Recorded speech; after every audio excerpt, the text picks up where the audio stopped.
हाल ही में नेटफ्लिक्स पर रिलीज हुई सीरीज IC-814 पर चर्चा गर्म है। कहानी के डायरेक्टर अनुभव सिन्हा पर आरोप लगाया गया है कि उन्होंने क्रिएटिव लिबर्टी के नाम पर हाईजैकिंग के कई पहलुओं को जनता के सामने नहीं रखा। उसमें से सबसे बड़ा सच कि सारे आतंकवादी पाकिस्तान के रहने वाले थे और पाकिस्तानी खुफिया एजेंसी ISI के इशारों पर आतंकवादी घटना को अंजाम दिया गया था। आज हम बात करेंगे भारत के हाईजैकिंग इतिहास पर और जानने की कोशिश करते हैं कि भारत के कितने विमान आज तक हाईजैक हुए हैं और उनका क्या अंजाम रहा। तो आज तक भारत में लगभग 15 विमान हाईजैक हुए। इनमें से 6 बड़े हाईजैक के बारे में हम जानेंगे। पहला, भारत में सबसे पहला हाईजैक साल 1971 में कश्मीर में हुआ, जब हाशिम कुरैशी नाम के युवक ने अपने भाई अशरफ के साथ गंगा नामक विमान को हाईजैक किया। दोनों भाई नेशनल लिबरेशन फ्रंट ग्रुप के मेंबर थे। विमान जम्मू के सतवाड़ी एयरपोर्ट जा रहा था, लेकिन विमान को लाहौर लाया गया। लाहौर में पाकिस्तान के विदेश मंत्री जुल्फिकार भुट्टो ने हाशिम और अशरफ से एयरपोर्ट पर मुलाकात की और कामयाबी की शुभकामनाएं भी दी। पाकिस्तान सरकार ने विमान को लाहौर एयरपोर्ट पर ही जला डाला और पाकिस्तान ने आरोप लगाया कि हाईजैकिंग भारत के खुफिया विभाग की साजिश थी। हाशिम और अशरफ को कई सालों तक पाकिस्तानी जेल में कैद रखा गया। इस पूरे प्रकरण में हाईजैकर्स हाशिम और अशरफ ने एक लकड़ी की फेक पिस्टल और ग्रेनेड का इस्तेमाल किया था। इस हाईजैकिंग पर कुछ समय पहले ही फिल्म IB-71 बनाई गई थी, जिसमें विद्युत जामवाल और अनुपम खेर शामिल थे। इस वाकये के बाद सन 1976 में 6 कश्मीरी आतंकवादियों ने दिल्ली की पालम हवाई अड्डे से इंडियन एयरलाइंस का प्लेन हाईजैक किया था। विमान बंबई जा रहा था, लेकिन आतंकवादियों ने पायलट को लीबिया जाने को कहा। जब पता चला कि विमान में ईंधन की कमी है, तो पायलट को कराची जाने को कहा गया। विमान को लाहौर एयरपोर्ट लाया गया, जहां एक सिक्योरिटी ऑपरेशन में सारे आतंकवादियों को ब्रेकफास्ट देते समय ट्रैंकुलाइजर से बेहोश किया गया। सारे 83 पैसेंजर्स को पाकिस्तान ने अगले ही दिन भारत वापस भेज दिया। आतंकवादियों को गिरफ्तार किया गया, लेकिन जल्द ही पाकिस्तान ने उनको बरी कर दिया।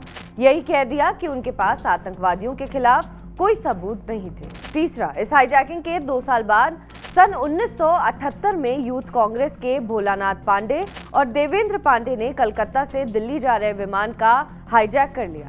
हाईजैकर्स की मांग थी कि इंदिरा गांधी को तुरंत रिहा किया जाए और उनके बेटे संजय गांधी के खिलाफ सारे कानूनी केस वापस लिए जाए। यह हाईजैकिंग इसलिए दिलचस्प रही क्योंकि इसमें एक टॉय गन का इस्तेमाल किया गया था और दोनों हाईजैकर्स के पास कोई हथियार नहीं बरामद हुए। विमान को वाराणसी से लाया गया और दोनों हाईजैकर्स ने बातचीत के बाद आत्मसमर्पण कर लिया। चौथा, साल 1982 में एक सिख अलगाववादी गुरबख्श सिंह ने दिल्ली से श्रीनगर जा रहे विमान को हाईजैक किया। गुरबख्श भारत सरकार के उस फैसले से नाखुश थे, जिसमें सिख समुदाय को किरपान रखने के लिए मना किया गया था। विमान में लगभग 70 विदेशी लोग भी थे। विमान को अमृतसर लाया गया। फिर बातचीत के बाद गुरबख्श सिंह ने आत्मसमर्पण कर लिया। पांचवा, 1982 में एक सिख अलगाववादी मंजीत सिंह ने जोधपुर से दिल्ली आ रहे विमान को अपने कब्जे में कर लिया। मंजीत पेशे से एक इलेक्ट्रीशियन था। मंजीत ने पायलट को निर्देश दिया कि वो विमान को लाहौर लेकर जाए, लेकिन पाकिस्तान ने विमान को लैंडिंग की इजाजत नहीं दी। विमान लगभग 42 बार लाहौर हवाई अड्डे का चक्कर लगाता रहा और आखिरकार अमृतसर में उतर गया। मंजीत की मांग थी कि उसे जर्मन करेंसी में 8 लाख रुपए दिए जाएं और पंजाब में अकाली दल की सरकार बने, जिसमें प्रकाश सिंह बादल मुख्यमंत्री बने। अमृतसर पुलिस ने कमांडोज के एक बड़े ऑपरेशन में मंजीत सिंह को मार डाला और विमान को सुरक्षित किया। छठा और भारत का आखिरी हाईजैक इंडियन एयरलाइंस IC-814 विमान का हुआ था। साल 1999 के दिसंबर में विमान को 5 पाकिस्तानी आतंकवादियों ने अपने कब्जे में किया, जब वो नेपाल से उड़ान भर चुका था।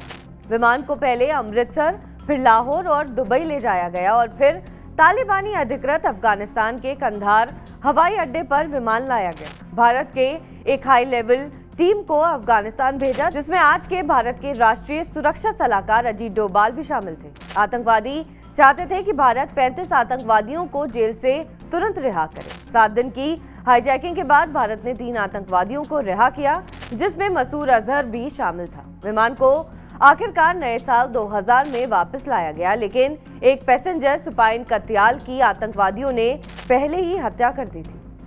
मसूद अजहर ने पाकिस्तान में खौफनाक आतंकवादी संगठन जैश-ए-मोहम्मद बनाया और भारत में हमला करता रहा।